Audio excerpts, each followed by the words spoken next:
Mientras las guerras se van complejizando, las tensiones entre grandes potencias aumentan y el orden internacional sigue mostrando su disfuncionalidad, los líderes se volvieron a reunir en la cumbre del G7, pero esta vez llamó la atención la presencia de Luis Ignacio Lula da Silva. ¿Qué hacía el presidente brasileño en una mesa reservada para las principales economías del planeta? ¿Hasta dónde pudiera influenciar Brasil en la geopolítica actual?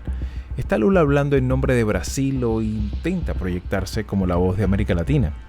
En medio de debates sobre seguridad, comercio, inteligencia artificial y conflictos internacionales, la participación de Lula plantea preguntas que van mucho más allá de una invitación diplomática hecha por Francia. ¿Qué hay detrás de esta participación? ¿Realmente Lula tiene aún influencia en la región? Estas preguntas y más examinaremos en el episodio de hoy en Mirada Semanal.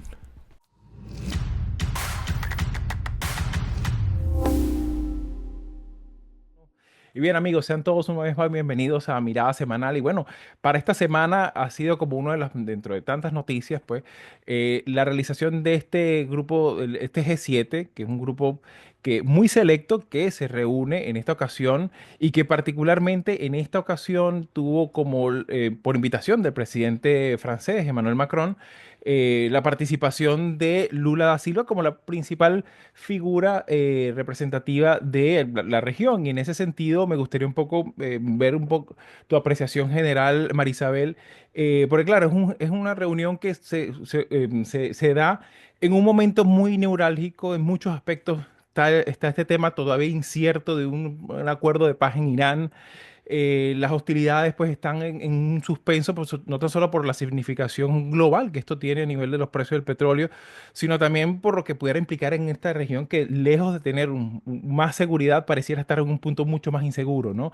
Además de esto también ocurre de alguna manera cuando esta doctrina, por llamarlo de alguna manera, doctrina militar o doctrina de política exterior de los Estados Unidos, sigue sus andanzas, ¿no? Se reportaron en esta cumbre, pues, algunos desplantes que sobre los cuales vamos a hablar un poquito en esta conversación. Y no sé, me gustaría un poco valorar cómo miras tú la presencia también de Lula en este foro tan pequeño, tan cerrado, que se realizó en Suiza durante esta semana.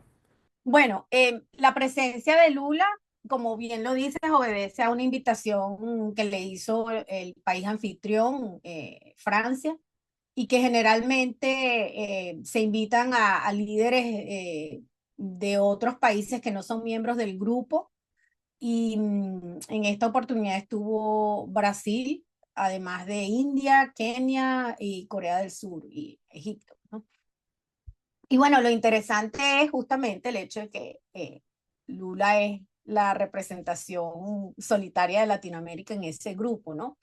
Pero además también está lo importante, lo relevante de su presencia ahí es la agenda que Lula llevaba para esta reunión, porque yo creo que eso nos da una idea de cómo, a pesar de que pareciera que la conversación de los grandes está en otro territorio, Latinoamérica no está muy lejos de esas preocupaciones y me refiero no solamente al impacto de la guerra en Irán sobre los precios del combustible, la inflación, sino también el tema de la minería, los minerales estos que están causando La tierra es tanta rara.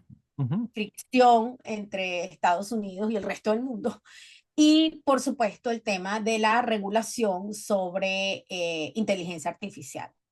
Hoy, por ejemplo, vemos que hay comentarios sobre las diferencias estructurales que hay entre Brasil y Argentina sobre legislación en materia de inteligencia artificial, mientras Milei propone que haya una desregularización, digamos, como base de partida. En el caso de Brasil, Lula cree que es necesario introducir ciertos requerimientos y condiciones. Entonces, ahí vemos cómo en el caso de Latinoamérica estos son temas importantes, pero que lamentablemente, así como hablamos de la polarización que hay en los países, hay diferencias sustantivas en cuanto a los países de la región en estos temas muy puntuales, ¿no? En este caso, estoy utilizando el ejemplo de la regulación en el ámbito de la inteligencia artificial. Pero esto también, creo yo, que forma parte de una, digamos, de una discusión mucho más amplia y es justamente el rol del resto del mundo en estas, en estos acuerdos, perdón, en estos encuentros entre las grandes potencias. Porque si estamos viendo las fricciones que hay entre Estados Unidos y el resto del grupo de los siete, entonces no podemos esperar menos en el caso de Latinoamérica. Pero esto es Claro, simplemente una mirada muy por encima de lo que sí. aconteció en ese encuentro. No, y que cuando hablamos del mundo, bueno, nos referimos a que en este evento, pues, que se realiza con cierta regularidad, está Alemania, Canadá, Estados Unidos, Francia, Italia, Japón y el Reino Unido. Además de estos países invitados, que bueno, evidentemente más allá de su peso político, también tiene que ver con su peso económico. Y particularmente en el caso de Brasil, también tiene la condición de que, bueno, es un país que es un país referencial en el tema de la lucha contra el cambio climático y particularmente este tema, básicamente pues el país más amazónico de toda Sudamérica, ¿no? Esto, por supuesto, es una circunstancia que también comparte con Francia, ¿no? No olvidemos que Francia también tiene territorio limítrofe con Brasil y evidentemente pues su participación responde un poco a eso, ¿no? Sin embargo, me gustaría también tu apreciación, Manolo, porque claro, esta reunión también se tocaron temas que, bueno, hemos hablado aquí muchas veces en Mirada Semanal, ¿no? Uno de estos temas que es como que inevitables, ¿no? Que es el tema de la posible o la necesidad de regulaciones o que haya un marco de controles democráticos, por llamarlo de alguna manera, de este desarrollo tecnológico de inteligencia artificial, habida cuenta todo lo que está generando en el sector trabajo, en el sector, en el Así tema de es. de la información, de lo que es la veracidad informativa, su impacto que tiene en las campañas electorales, entre otras tantas derivaciones que tiene. Un poco me gustaría tu apreciación, cómo miras tú esta reunión, también había cuenta pues el deterioro del multilateralismo que, bueno, lamentablemente nos hemos estado teniendo que acostumbrar en los últimos meses, ¿no? Sí, mira, bueno, comienzo con algo, si se quiere, trivial, chistoso, pero que me das pie a decirlo, tu comentario, para precisarlo para nuestra audiencia, ¿no? Cuando se hace la pregunta de ¿con qué país Francia tiene mayor número de kilómetros de frontera, ¿no? Entonces la gente empieza a decir, pues España, Portugal, perdón, Alemania. España, Italia, Alemania, no sé qué. No, es Brasil, evidentemente, el país con el que Francia, a través de su Guyana, la Guyana francesa, tiene más frontera, es con Bueno, Brasil, ¿no? esta pregunta es una pregunta de trivia para los muchachos que nos escuchan muchas veces de la Exacto. universidad, ¿no? Cuando estén así en sus reuniones de botellón, bueno, comenten esta curiosidad. Exactamente, ¿no? Bueno, mira, lo decía María Isabel también al principio, ¿no? Es la representación de Latinoamérica, ¿no? O sea, Brasil lleva ese estandarte, esa fuerza, ¿no? Es la potencia que es. Por supuesto, Brasil, mm, primero, representa sus intereses, pero también, evidentemente, hay una Latinoamérica que no es hoy la Latinoamérica oficial porque claro, recordemos el color que han ido tomando los distintos gobiernos de América Latina según se han ido dando las elecciones. En este domingo estamos teniendo las elecciones de Colombia que van a definir también eso. Entonces, es difícil decir que Brasil representa a esos gobiernos, ¿no? Porque no los representa. Pero sí, de alguna manera, la sensibilidad latinoamericana, ¿no? La sensibilidad muy heterogénea, si se quiere, y hoy muy apabullada por el gran vecino del norte que tiene en la mayoría de los países sus socios en ese paraguas, ¿no? En esa sombrilla, ¿no? En ese escudo, ¿no? De las Américas que ha puesto en marcha el presidente Trump, ¿no? Hay elementos que son fundamentales para el tema de la soberanía, ¿no? Ya has remarcado uno perfectamente, pero está otro que tiene que ver con la soberanía comercial, ¿no? Es decir, la libertad de comerciar frente a a la arrogancia de las políticas de aranceles de Estados Unidos, pues de buscar otro socio comercial. Y en este caso hay que mirar las estadísticas, los datos para conocer la relación que mantienen Brasil y China, por ejemplo, ¿no? Como una alternativa precisamente a esa política de enemistad, ¿no? Que viene del norte, ¿no? Tú te referías antes a la Amazonía, te referías a todo el tema de la política de forestación y demás, y vinculado al cambio climático, pero y también te has referido al asunto de la inteligencia artificial y la búsqueda de una vía propia, ¿no? Una vía que sea ajena a este tecnofeudalismo, ¿no? Que se impone, ¿no? También desde el norte. Pero yo también me referiría a una sensibilidad, ¿no? De hacer política que encarna el presidente Lula, una sensibilidad distinta, una sensibilidad que, bueno, que refleja primero sus orígenes sociales, segundo sus orígenes políticos, de formar parte de un partido político como es el PT, que ha sido una columna vertebral, no digo la columna vertebral, una columna vertebral importante en la política brasileña y evidentemente latinoamericana, y esa sensibilidad es la que me parece que hay que poner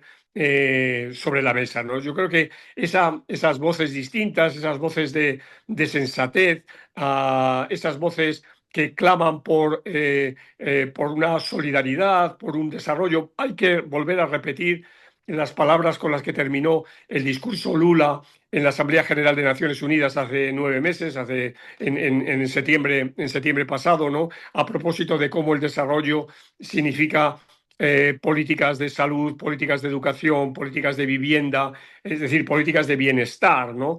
Y esta voz, pues es la que ha estado presente en esta reunión. Yo creo que es algo en sí mismo sumamente importante para realzarlo, ¿no? Claro, ¿no? Y aparte que también de alguna forma, creo, a mi modo también de entenderlo, ¿no? Veo que es un tipo de también de liderazgo que también reconoce que, bueno, que hay problemas que están más allá de su capacidad de control. El tema de los incendios en el Amazonas es un tema que no se va a resolver de la noche a la mañana, ¿no? Y así como también otros temas que incluso se comentaron aquí, como el tema también que tiene que ver con la seguridad. Tenemos que considerar, por ejemplo, este fin de semana pasado se hizo una operación militar importante en el sur de Venezuela, y que precisamente se enmarca en esta, a su manera, ¿no? Lucha contra el narcotráfico que lleva a Estados Unidos adelante en el hemisferio.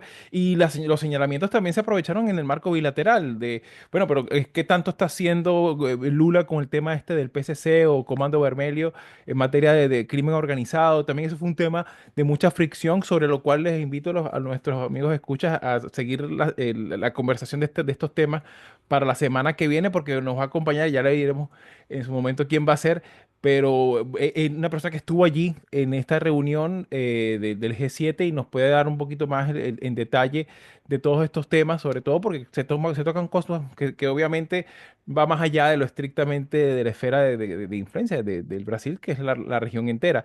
En ese sentido, Marisabel, ¿cómo miras también tú esta dinámica, sobre todo porque también vimos que puertas adentro hubo bastantes fricciones en este G7, ¿no? Un G7 que, como comentaba Manolo, pues de alguna forma habla de esta desconexión, ¿no? De la forma de hacer política tradicional y particularmente, bueno, está el elemento más saliente de ese desencuentro importante entre Estados Unidos e Italia, ¿no? Entre otros, ¿no? ¿Cómo miras tú también esta dinámica a lo que hemos venido hablando en Mirada Semanal todos estos episodios anteriores? Bueno, ese desencuentro es el de hoy por el video de Meloni, ¿no? Pero estamos hablando de, y eso es lo que Meloni alega en su video, ¿no? Que pareciera que Trump está como más dedicado a agredir a sus propios aliados, ¿no? Y si uno lo compara con el trato que le da, por ejemplo, a Putin, tiene claro cuáles son sus prioridades, ¿no? No son precisamente sus aliados.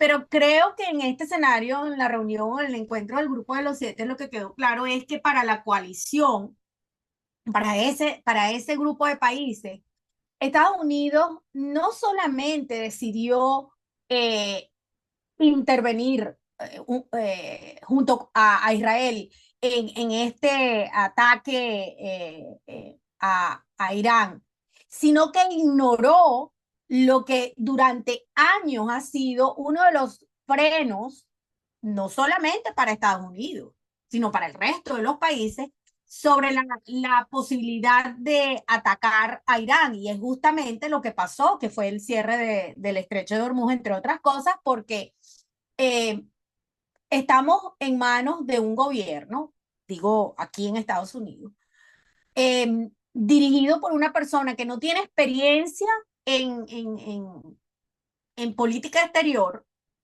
no es un político de oficio y por supuesto no tiene idea de lo que está haciendo.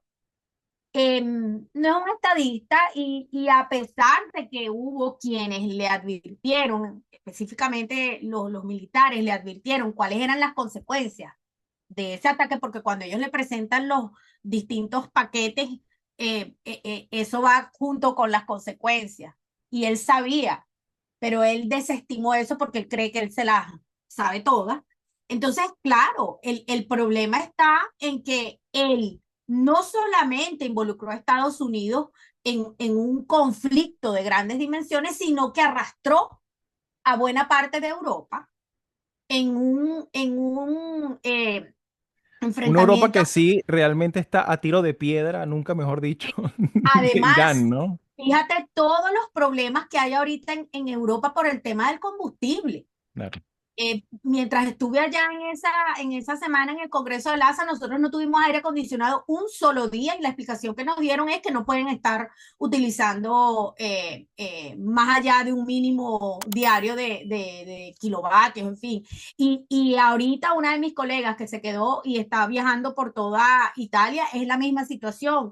Cancelaron trenes, es decir, hay una reducción de la movilidad porque están ahorrando combustible. Porque el problema es que él dice que él ya resolvió la situación, pero a nosotros nos va a costar tiempo, eso es en términos de semanas, meses, para ver una reducción del precio del combustible. Esas son las consecuencias de la irresponsabilidad de esta administración de haber acompañado a Israel en estos ataques a Irán. ¿No? Y que Y tienen un precio además, político importante, porque no dejemos de pero perder de vista además que... Pero además Ujú. para nosotros aquí en Estados Unidos eso Claro. tiene un costo, un altísimo costo. Y es que se le va a dar una gran cantidad de dinero a un régimen que es mucho más radical, que va a tener muchísimos más recursos para seguir exportando no su revolución, sino el terrorismo que se supone que es lo que ellos representan. Entonces ahora hay una amenaza adicional para Europa porque ellos van a tener los fondos suficientes no solamente para financiar a Hezbollah. Ahí vamos a ver cuáles son las consecuencias desde el punto de vista de un recrudecimiento del terrorismo. Claro, Y eso todo gracias a lo que hizo Trump. y sobre todo también porque desde los primeros días de la conflagración, pues de alguna forma uno de los planteamientos que se mencionó es lo del tema del cambio de régimen, ¿no? Algo que ciertamente, evidentemente, no, ya ni se plantea, ¿no?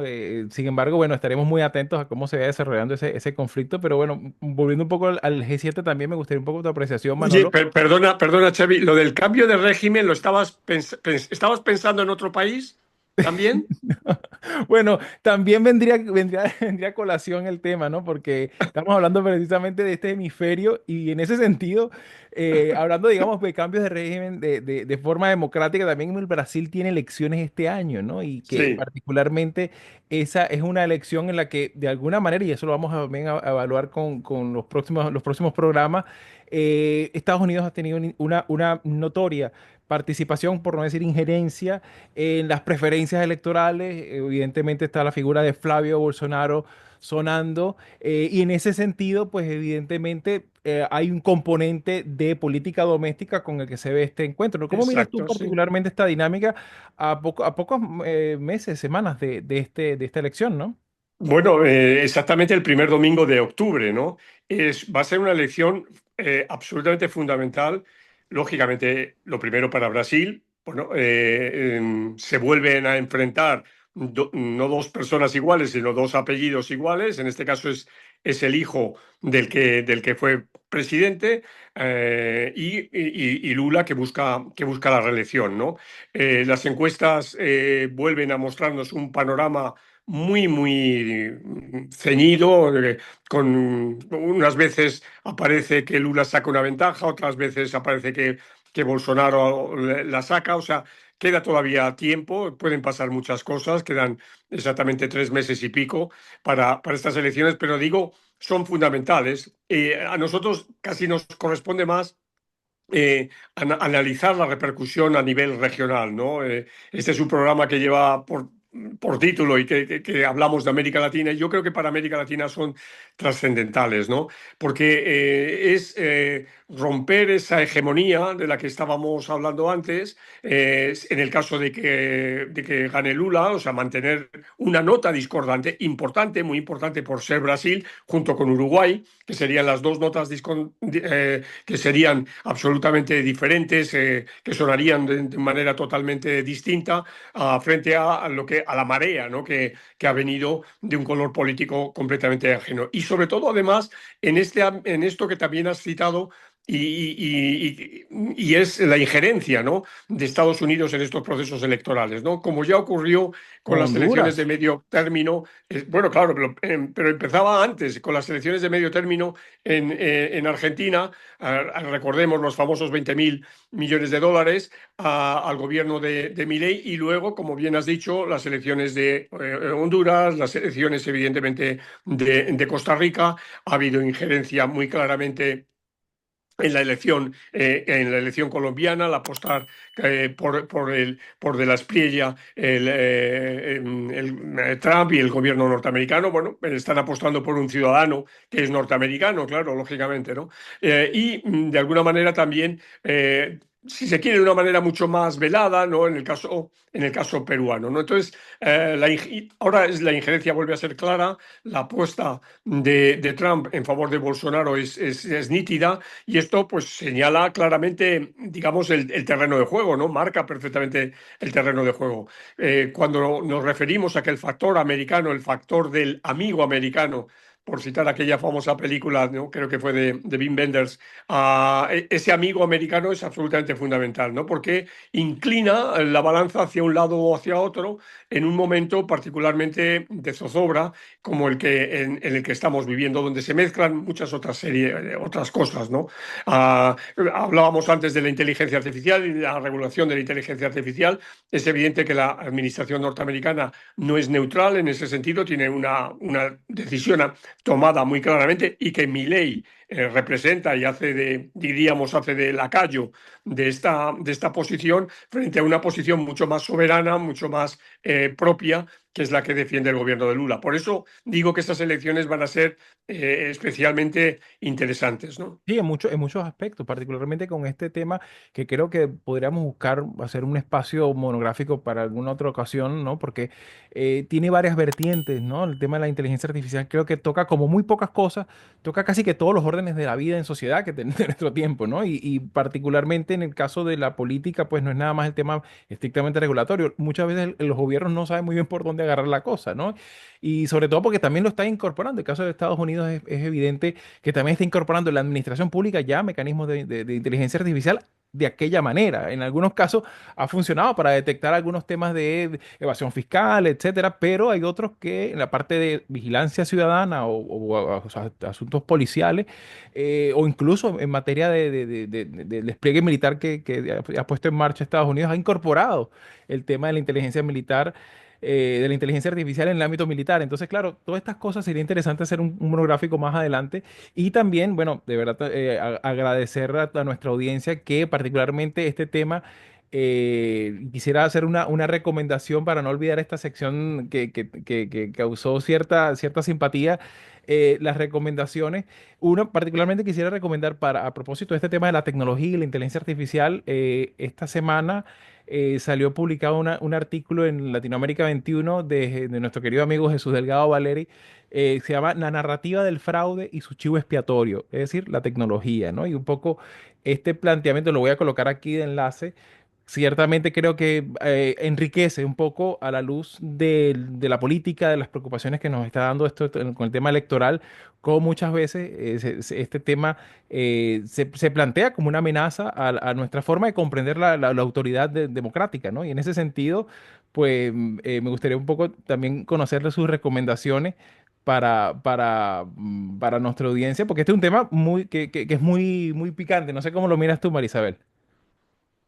Mira, yo creo que vamos a seguir teniendo de todos los contextos. no solamente, digo, por regiones, sino también, por ejemplo, en el ámbito de la educación hay mucha preocupación con el tema de la regulación en materia de inteligencia artificial.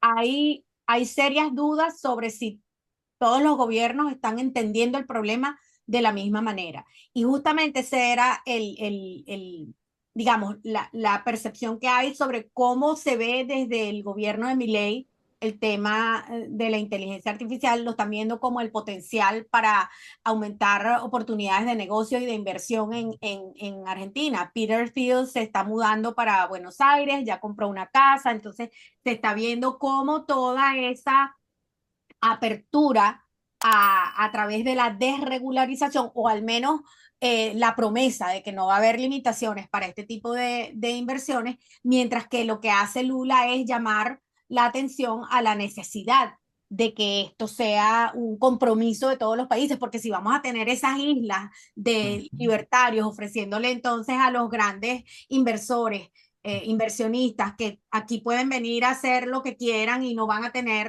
limitaciones, eso de alguna manera puede no solamente desequilibrar esas Ese ánimo de coaliciones de gobernanza, claro. países, sino que eso a la larga nos perjudica a Y todos sobre, los usuarios. claro, y sobre todo el tema este de la rendición de cuentas, ¿no? Y en ese sentido, bueno, ya para cerrar, Manolo, en el último minutito, no sé si nos quisiera comentar algo. Sí, yo quería recomendar un libro que ya tiene 1 año y medio, que es de Daniel Innerarity, que se titula Una teoría crítica de la inteligencia artificial. Yo Ah, creo que bueno. es un libro interesante, importante, para entender desde las ciencias sociales, desde la filosofía, de la inteligencia artificial. Daniel Auténtico Innerarity, crack, creo, déjame decirte, auténtico crack. Él hace unos años también, él tiene una prosa sí, increíble, pero y acaba de sacar ahora mismo un ensayo que se llama El futuro de la democracia, está Ujú. publicado en Galaxia Gutenberg, y ahí en él Daniel reflexiona sobre el porvenir y los desafíos estructurales con los que se enfrentan las sociedades democráticas en la actualidad. Y claro,